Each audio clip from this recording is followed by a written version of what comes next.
नमस्कार बच्चों, मैं अमरनाथ झा आपके समक्ष कक्षा 7वीं का गणित का वर्कशीट संख्या 19 लेकर के उपस्थित हूँ। यह दिनांक 27 सितंबर 2021 के लिए है। ये देखिए यहाँ पे दिया हुआ आज का टॉपिक है ठोस आकारों का चित्रण।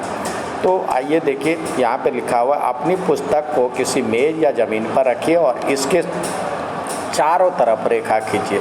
क्या आप देखेंगे कि जो कि इन रेखाओं से घेरी बंद आकृति क्या आप उठा पाएंगे? हम इसको नहीं उठा पाएंगे क्योंकि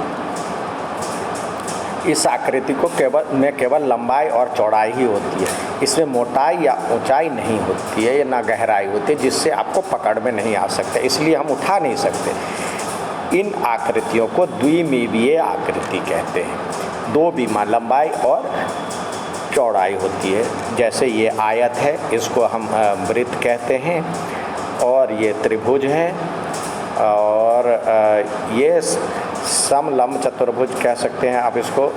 समलंब चतुर्भुज है ये, और ये वर्ग है।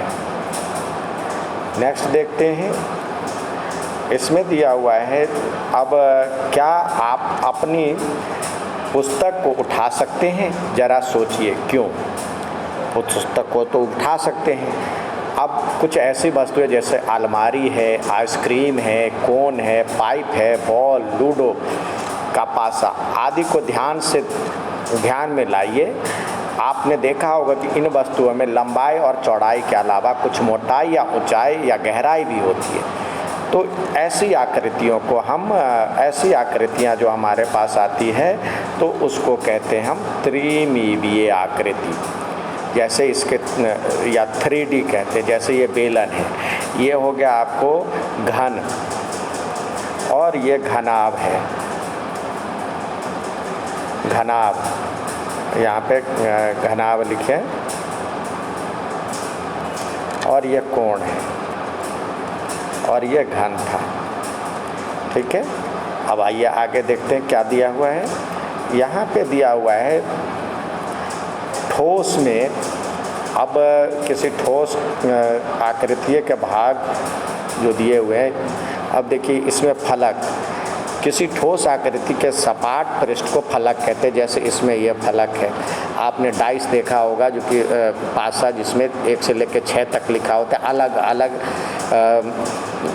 परत होता है, तो उसमें 6 तल होते हैं। तो ये एक ये तल है, एक ये तल है, इसी तरह ये तल होते हैं जिसको हम फलक कहते हैं। सपाट पृष्ठ को हम फलक कहेंगे। शीर्ष, जहाँ पे ये कोना बना हुआ है, जहाँ पे लंबाई चौड़ाई और ऊंचाई आपस में ये जंक्शन पॉइंट मिलते हैं तो उसको शीर्ष कहेंगे। तो इसमें 8 शीर्ष है, 1 2 3 और 4, फिर 5 6 7 और एक और होगा 8। और किनारे जो होता है, ये किनारे किसी ठोस आकृति के ढांचे के रेखाखंड को हम इसको हम कहेंगे किनारा। तो इसमें 8 होते हैं। जैसे इसके 4 हो गए तो इसमें भी इधर भी 4 होगा, और एक ये 4 2 6, 4 4 8 2 10 11, और एक इधर होगा 12। तो कुल 12 फलक होते हैं। और जाल होता है, एक जाल एक वह आकृति है जो किसी ठोस आकृति को खोलने से प्राप्त होता है। अब जैसे कोई गत्ता है, आपने मिठाई वाले को देखा होगा जो खोल करके रखा होता है और फिर वो जैसे लेते हैं तो उसको सजाता है, तो वो जाल कहलाता है। अब आइए इसमें देखें हम ठोस और उसमें कितने फलक होते। घनाभ में जो फलक होंगे, घनाभ में कुल फलक होते हैं 6 फलक होते हैं, और किनारे इसके 12 किनारे होते हैं, और शीर्ष 4 होता है, शीर्ष 8 होता है। इसी तरह घन के भी ये 6 होते हैं, ये 12 होता है, और ये 8 होता है। नेक्स्ट देखते हैं बेलन में कितना होता है। बेलन में जो है ये बेलन में अब देखेंगे जो फलक जहाँ पे 2 यहाँ पे बेलन दिया हुआ है, बेलन में कुल फलक एक ऊपर वाला, एक नीचे वाला और एक ये 3 फलक होते, और किनारी 2 होता है, एक और एक 2, और शीर्ष तो कहीं पे जंक्शन पॉइंट है नहीं, कोना बन नहीं रहा है। तो इस तरह बेलन में आप लिखेंगे, बेलन में जो ये होता है फलक, तो बेलन में 3 फलक होते हैं और किनारे इसके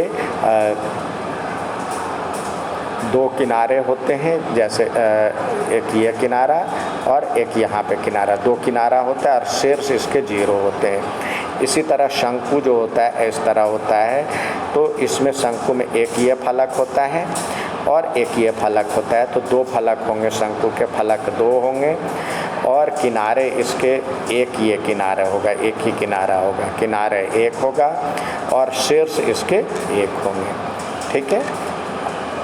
अब नेक्स्ट देखते हैं, यहाँ पे दिया हुआ अगला मिलान करने के लिए, तो ये कह रहा है किसका जाल है, ये कोण, ये घन है तो घन का जाल ये है, ये बेलन है तो बेलन का जाल ये है, खोल करके अलग अलग की, और ये शंकु है और ये पिरामिड है। ठीक है, तो इसको मिलाना है। और इसी तरह कह रहा है जो कि ज़रा सोचिए, जब आप किसी गत्ते के डब्बे जैसे फ्रूटी या दवाई का डब्बा को खींचते हैं तो आपको कैसी आकृति प्राप्त होती है। जब खींचते हैं तो सपाट हो जाता है, तो और इस गत्ते को सपाट कर देते हैं तो हम इसका जाल प्राप्त, तो हमें इसका जाल प्राप्त हो जाता है। इसको फैला देंगे तो जाल प्राप्त हो जाए। ठीक है, ये अच्छा लगे तो लाइक और सब्सक्राइब ज़रूर कीजिएगा। धन्यवाद।